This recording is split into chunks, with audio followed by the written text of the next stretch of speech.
Today is Wednesday, November 15th. It was a pretty good environment in the gym today. It's starting to turn into that every day. In the next 2 weeks, we'll actually have a regimented weekly training structure for all the team members and all the athletes that are on site. So I'm pretty fired up about that.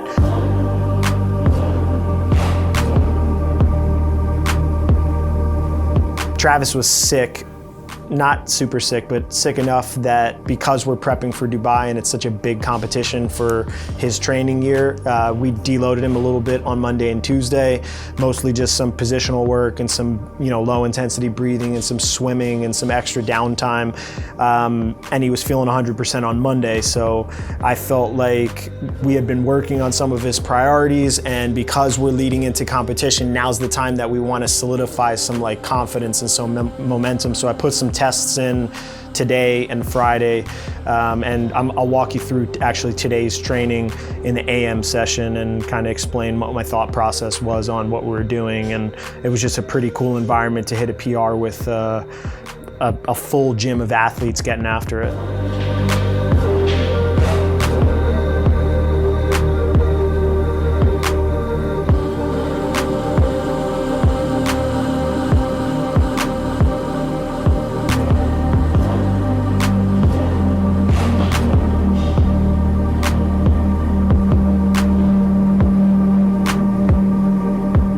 What's your AM session? Build to a max snatch, and then in 3 attempts above 245. Let me rephrase that. And then some clean and jerk. Down here? Yeah, I'm digging. I'm digging down there. Whoa. Then I got some clean and jerks, and some deadlifts, and some single leg holds. Roscoe the Clown doing cocaine. It's Roxo. Roxo? Yes. Not Roxo the Clown! Doing cocaine. His name is Dr. Roxo. He's the rock and roll clown. He does cocaine. All right, Travis's AM session today started with squat snatch, build to a max, 3 attempts above 245. So leading into competitions, the way in fitness, CrossFit, whatever is tested, there's always parameters of okay, 6 minutes to build to a max, or you have 2 attempts, or you have a 20-second window and then a 40-second rest, and you have 3 of those to hit your max. So putting confines on the lift is an important thing to get an athlete's mind ready for how the lift is going to be tested in a game day scenario, versus if I just were say build to a max for the day, or in a bro session type environment where people are going back and forth, you might be able to hit a big number, but not putting parameters on how that lift has to be accomplished is not really conducive to getting prepped for comp. So now, from now until Dubai, we'll probably do almost all of our lifting in that type of a scenario. So he came in today, he was a little fired up. I did a little bet with him. Wait, what's the bet? I don't know if I should make this public. Travis, if he doesn't hit 282, gives me $1 that says he's my bitch, and I'm gonna frame it and put it in my office. And if he makes it, I owe him $20. You didn't tell me that. Who's gonna win this bet? I don't know. I don't know who to pick. I'm undefeated. Oh, well, if Max is undefeated, then I guess we're going to have to go with Max then. Normally I go against Travis, but today I'm gonna go for Travis. Can we frame the dollar bill? That's what's gonna happen. Yeah, we need to put it in here. So who's gonna win? I don't know. I think Max is gonna win. I'm gonna go with Travis Why? because he wants to prove Max wrong. You really think he's gonna hit it? He came really close the other day. Hey, have you heard the bet? Yeah, I'm part of the bet. Of this bet? Yeah. How are you part of it? I put money on it. So what's your bet? Same as Max's. So he has to give you a $1 bill that says he's Saying he is also my bitch. But I get priority on the bitchiness. This is the best because it's a win-win scenario. He PRs, I'm happy. He loses, I get to talk shit. Perfect day.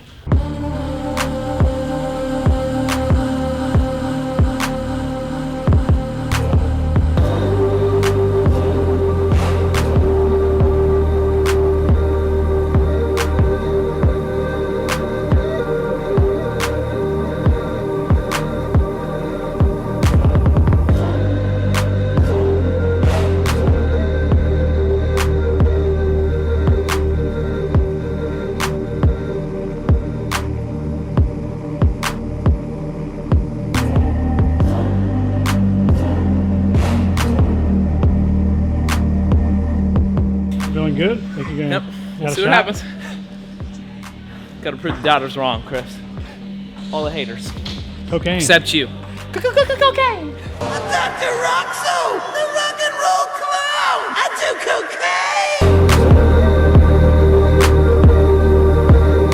cocaine! I think he's gonna screw you today. All right, so we're here at 245, and what are we thinking, Max? Still a lot more weight that's got to get put on that bar. Evan, where are you on this? Is he gonna hit it? What's he going for? 282. That would be a PR? Yeah. 280. Just saying arms his lats aren't big enough. I say he says fuck you and hits 285. Oh. No.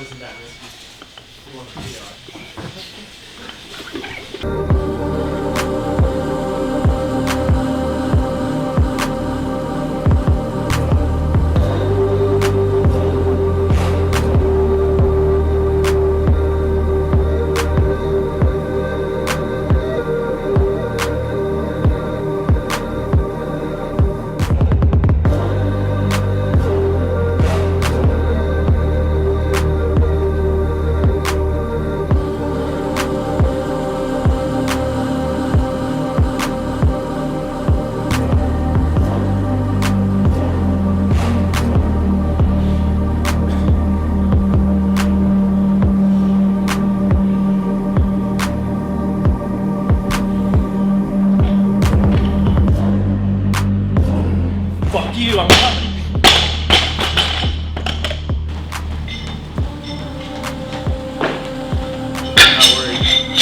You're not worried? I'm not worried. Why not? The number's gonna get in his head.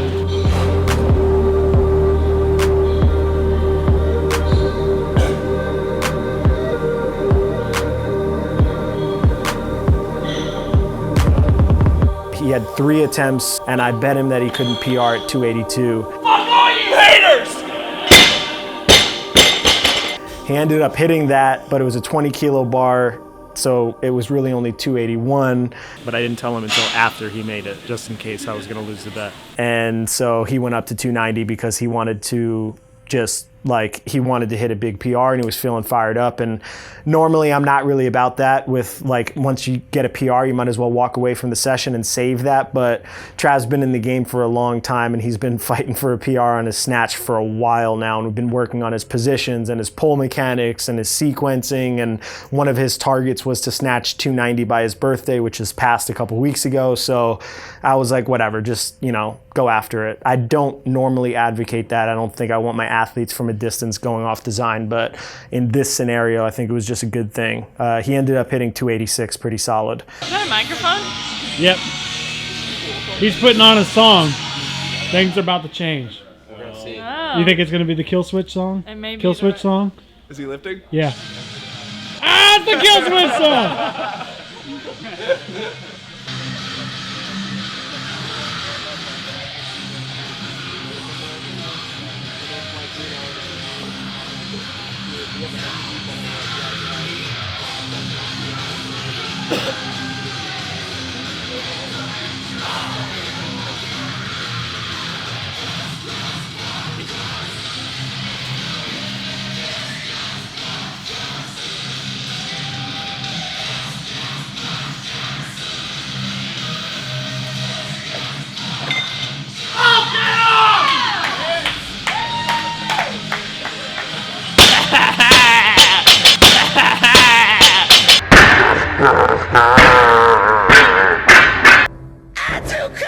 Yes, I know.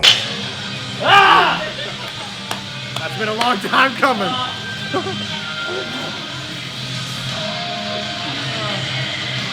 I'm done! I got this today.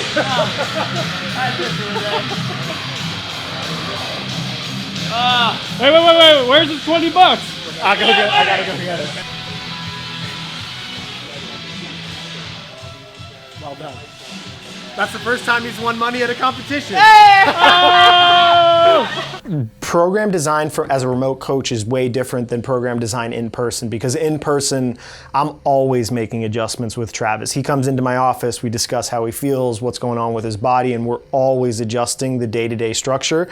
And so when I'm lifting, I can watch what's going on. I can watch where his energy levels are, where his positions are, how he's feeling, what's going on. And so when we make those adjustments in person, I'm just way less concerned about it than an athlete from a distance training by themselves, not having objective feedback. It's all just internal experience making that decision.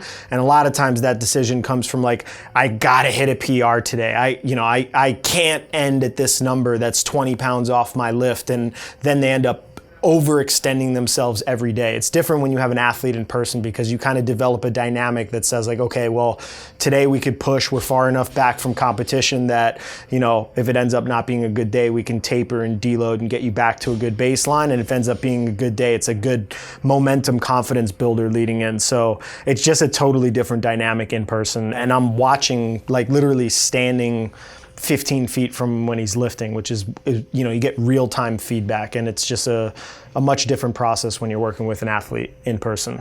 Next movement, clean and jerk, 3 singles at 330. So Trav's PR is like 350, I think. It's limited mostly by jerk position. So that's just kind of keeping the numbers up. I know that the lifts are generally tested at these competitions, so making sure they're both polished and that he feels confident with his everyday numbers is just an important thing leading into comp. Then deadlift, 3x3. We ended at 465. It's relatively light for Trav. He's a really good puller. I think his PR is 565 or somewhere around there. And he probably could pull more than that with just some dedicated time to it. But the thing about deadlift in general leading into competition, if you don't prepare for it and then you have to pull a max on game day, or you have to pull a lot of singles at something that's heavy, or a lot of doubles or triples at 455, it could just thrash people's back. And then that could have a lingering effect from event to event. So for the next 2 or 3 weeks, we'll probably do some just basic linear progression and like body armor stuff on his back and his posterior chain for the deadlift. I try to keep that out of the design year round for people unless it's positional, and only kind of prepare it when it's needed in CrossFit, which is probably different than how some people approach it. But I found that from a longevity perspective, the deadlift can just really add wear and tear to the system pretty quick. So we'll do that for a couple weeks, and this is the first week of doing that. And then D, E, F, and G in his design are all movement and systemic tension lowering accessory exercises. He was dealing with some knee issues last week that are completely resolved, but I feel like when you get that type of feedback, it's just, it's a good thing to stay proactive on them so they don't linger. So we did 2-legged Sorensen holds. I gave him some tension cues for some of his specific movement issues and kind of what happens with his body when he starts training. We moved him really far off the pads to try to really train that end range hamstring strength and stabilize the knee joint in its longest range. We did controlled single leg eccentric pistols and shrimp squats with his off leg position in various spots, so that basically he's going down into his end range, loading the knee anteriorly, putting some weight farther forward. He's got long limbs, so when he squats a lot, he can start to get patella tendonitis or start to get knee issues. So a way to counteract that, or something that I found is really beneficial, is just doing knee stabilization stuff at those end ranges and getting into the position of end range really slowly through the eccentric, holding the isometric, coming out of it, and just doing that in varied planes of motion so that the knee has to stabilize with the center of mass and the rotational forces in different positions. It's been so far really good for just keeping joint health. So that was added in. Side-lying adductor isometric, so basically training his adductor to have his femur cross the midline. It's laying down on the ground, so the forces are relatively low, but I just, when you go to competition and you have to be in a lane and you have to plant and change direction, your femur angle can get turned inside of the pelvis and that adductor has to be able to stabilize the hip joint in a shortened position. So doing some of this accessory work for CrossFitters is just beneficial because they're almost always on 2 feet with their legs and their femurs in the same position, because so much of it is barbell work or jumping in the sagittal plane. And so this is just kind of accessory work that I've found is beneficial for maintenance of CrossFitters, giving it to them to maintain their speed and change of direction and athleticism without having to be on a 3-day-a-week plyometric sprinting, running program, so that they could focus more on the sport. And then we ended with Jefferson curls. Trav's pretty high neural drive dude, so you give him strength work and he gets strong fast and he gets tight and stiff really fast. And that tension, while good for 1 rep max development, is not really good for blood flow respiration. That just tension through the midline makes the process of respiration more labored, because there's more tension that your diaphragm has to work through, and it's difficult to get full inhales and full exhales. So one of the things that I've been doing with my high level athletes is, after their stimulative strength work, most likely they're getting tense, they're getting stiff. I'm trying to pull them out of that and maintain movement quality after that, so that they have the ability to go in and out of that high tension state, as opposed to what a lot of athletes do is they do a lot of strength work all the time, so they feel stiff and strong all the time. I find that's just not the most conducive approach to being able to morph your body to deal with any potential task. So the Jefferson curls for him is just to make sure he's getting some global flexion and working on some stuck areas of his spine.